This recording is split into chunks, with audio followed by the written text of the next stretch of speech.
साथियों, आप सबका सरस्वती एजुकेशनल ग्रुप के ऑनलाइन प्लेटफॉर्म पर स्वागत है। तो दोस्तों, जैसे कि आज अपन बात करने वाले हैं BSc honours agriculture part second semester second के सब्जेक्टों के बारे में। उसमें से मुख्य रूप से जो अपन बात करेंगे वो एसएसएसी के बारे में बात करेंगे। एसएसएसी 221 सोइल साइंस के बारे में बात करेंगे। कौन से सब्जेक्ट के बारे में बात करेंगे? सोइल साइंस के बारे में बात करेंगे। पार्ट सेकंड सेमेस्टर सेकंड और बुक नंबर 1 की आज अपन बात करने वाले हैं। इस एसएसएसी 221 का जो टाइटल है वो है problematic soil and there management, यानी कि समस्याग्रस्त मृदाएं और उनका प्रबंधन। कि कौन कौन सी समस्याग्रस्त मृदाएं है, कितने प्रकार की होती है, किस कारण होती है और भारत में कितने प्रकार की पाई जाती है और उनका प्रबंधन किस प्रकार से करते हैं, उनका सुधार किस प्रकार से करते हैं, इन सब की अपन विस्तृत से जानकारी प्राप्त करने वाले हैं। अगर अपन टाइटल की बात करें कि टाइटल क्या है, एसएसएसी 221 का टाइटल क्या है। अगर एसएसएसी 221 के टाइटल की बात करें तो टाइटल है वो है problematic soil and there management. क्या है दोस्तों? प्रॉब्लमेटिक सॉइल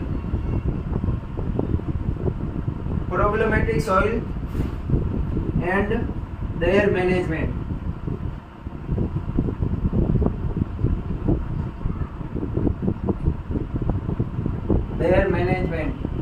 यानी कि प्रॉब्लमेटिक सॉइल यानी समस्याग्रस्त मृदाएं। समस्याग्रस्त मृदाएं कैसे? जैसे कोई लवण प्रभावित मृदा है, सार प्रभावित मृदा है, सारी मृदा है, लवणीय मृदा है, अम्लीय मृदा है, या भौतिक रूप से बात करें जिसमें कम पारगम्यता है या बलुई मृदा ज्यादा है, तो ये जो समस्याग्रस्त मृदा है, क्या समस्याग्रस्त मृदा एंड देयर मैनेजमेंट, यानी कि उसका प्रबंधन। कौन कौन सी मृदा है और उसका प्रबंधन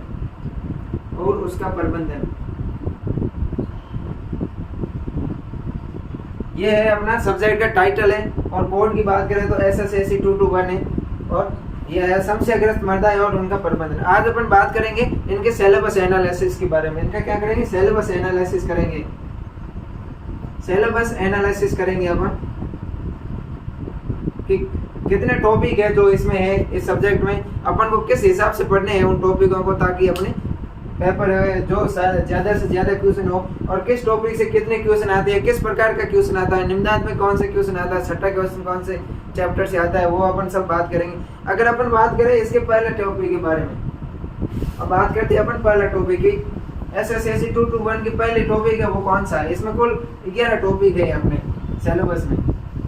उसमें से पहले टॉपिक की बात करें तो पहला टॉपिक है जो है सोइल क्वालिटी, क्या मृदा गुणवत्ता, सोइल क्वालिटी और सोइल हेल्थ, मृदा स्वास्थ्य, और उनको प्रभावित करने वाले कारक कौन कौन से हैं और संकेत क्या क्या उनके बारे में। पहला टॉपिक कौन सा है? Soil quality.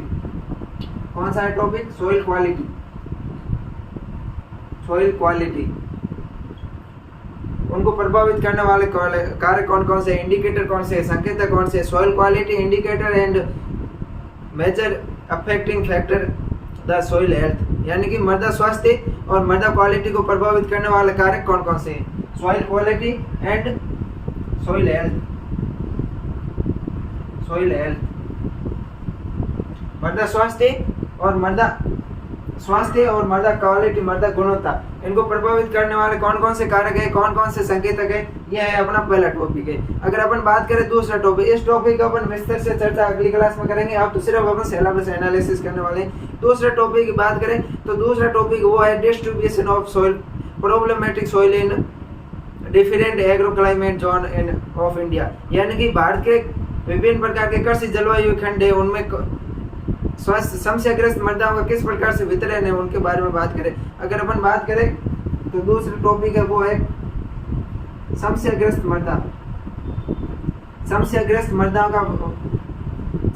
मृदा का डिस्ट्रीब्यूशन, यानी कि मृदा का वितरण। एग्रो क्लाइमेट जोन, यानी कि कृषि जो जलवायु खंड है, कृषि पारिस्थितिक तंत्र है, उनमें किस प्रकार से वर्गीकरण किया गया, वितरण किया गया भारत में, उनकी बात करेंगे। और अगर अपन तीसरे टॉपिक की बात करें तो तीसरा टॉपिक है कि गुणों के आधार पर प्रॉब्लमेटिक जो सोइल है उनका वर्गीकरण, यानी कि कितने प्रकार की होती है। अगर केमिकल रूप से देखें तो केमिकल रूप में आती है एक तो अपने सॉल्ट अफेक्टेड सोइल आती है, यानी कि लवण प्रभावित मृदा आती है, अम्ल प्रभावित मृदा, अम्लीय मृदा होती है, सारी मृदा होती है। तीसरा है मृदा समस्याग्रस्त मृदा का वर्गीकरण। क्या है? समस्याग्रस्त मृदाओं का वर्गीकरण। समस्याग्रस्त मृदाओं का वर्गीकरण कितने प्रकार की होती है? तो वर्गीकरण की बात करें तो इनमें जैसे अम्लीय मृदा है, लवणीय मृदा है, क्षारीय मृदा है, लवण प्रभावित मृदा है, वो है। उसके बाद में अगर अपन बात करें अगले टॉपिक की, तो अगला टॉपिक है जो चौथा है वो है लवण प्रभावित मृदाओं का सुधार और प्रबंधन। कौन सा है? लवण प्रभावित मृदाओं का सुधार, लवण प्रभावित मृदाओं का सुधार, लवण प्रभावित मृदाओं का सुधार एवं प्रबंधन। जो साल्ट अफेक्टेड सॉइल है उनमें किस प्रकार से कौन से रसायन डालेंगे, कौन से भौतिक क्रिया करेंगे जिससे उनमें सुधार हो जाए और उसका किस प्रकार से प्रबंधन करेंगे, वो है। अगले टॉपिक की बात करें तो अगला टॉपिक है अम्ल प्रभावित मृदाओं का सुधार। अगला टॉपिक है अम्ल प्रभावित मृदाएं, अम्ल प्रभावित मृदाएं का सुधार एवं प्रबंधन। अम्ल प्रभावित मृदाएं कौन कौन सी है उनका। उससे अगले टॉपिक की बात करें तो अगला टॉपिक है उच्च और निम्न पारगम्य के आधार पर मृदा। क्या उच्च एवं निम्न पारगम्य के आधार पर मृदा है उनका वर्गीकरण। यह भौतिक रूप से मृदा समस्याग्रस्त मृदा है। अगर भौतिक रूप से बात करें पारगम्य, उच्च एवं निम्न पारगम्य मृदा, उच्च एवं निम्न पारगम्य मृदा, निम्न पारगम्य मृदा एवं उनका प्रबंधन, एवं उनका प्रबंधन। जो मृदा उच्च पार्ग में होती है या जो मृदा निम्न पार्ग में होती है, कौन कौन सी मृदा है और उनका प्रबंधन किस प्रकार से किया जाता है। ये मृदा होती है जो भौतिक रूप से समस्याग्रस्त होती है। अगर ये बात करें तो अपन लवण प्रभावित मृदा है तो रासायनिक रूप से समस्याग्रस्त होती है। उसके बाद में अगर अम्ल प्रभावित मृदाओं की बात करें तो ये भी केमिकल रूप से प्रभावित होती है। लेकिन जो ये उच्च एवं निम्न पार्ग में मृदा है ये भौतिक रूप से है, जो मृदा का क्या है, समस्याग्रस्त मृदा है। तो ये हो गए अपने 6-7 मुख्य टॉपिक। उसके बाद में अगर अपन आगे बात करते हैं तो इसमें लवण प्रभावित मृदा है, यहाँ से क्वेश्चन आ सकता है। लवण प्रभावित मृदा, अम्लीय प्रभावित मृदा है, इनका किस प्रकार से सुधार किया जाता है, ये सब बातें यहाँ से क्वेश्चन आ सकता है। उसके बाद में अगर अगले अपन बात करें तो अगला टॉपिक है बहुउद्देशीय वृक्षों में, यानी कि मृदा सुधार में वृक्षों का किस प्रकार से उपयोग करते हैं, बहुउद्देशीय वृक्ष। अगला टॉपिक है बहुउद्देशीय वृक्ष, बहुउद्देशीय वृक्ष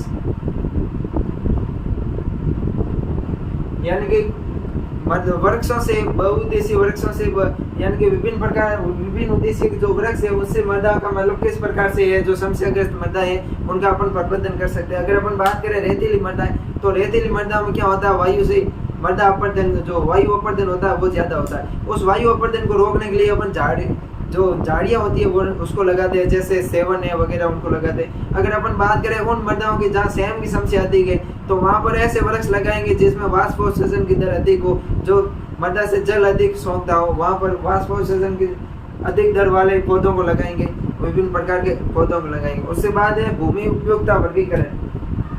कौन सा है? भूमि उपयोगिता वर्गीकरण, भूमि उपयोगिता वर्गीकरण। भूमि का जो उपयोग है उसके आधार पर मृदाओं कितने भागों में बांटा गया है, किस प्रकार से बांटा गया वो है। उसके बाद में अगर बात करें तो भूमि समता वर्गीकरण एक टॉपिक है, भूमि समता वर्गीकरण, भूमि समता वर्गीकरण यह भी है जो सोइल साइंस का ही टॉपिक है। उसके बाद में अगर अपन बात करें तो सिंचाई जल की गुणवत्ता, सिंचाई जल का वर्गीकरण है मानक। इरिगेशन वाटर की बात करें अपन, इरिगेशन वाटर,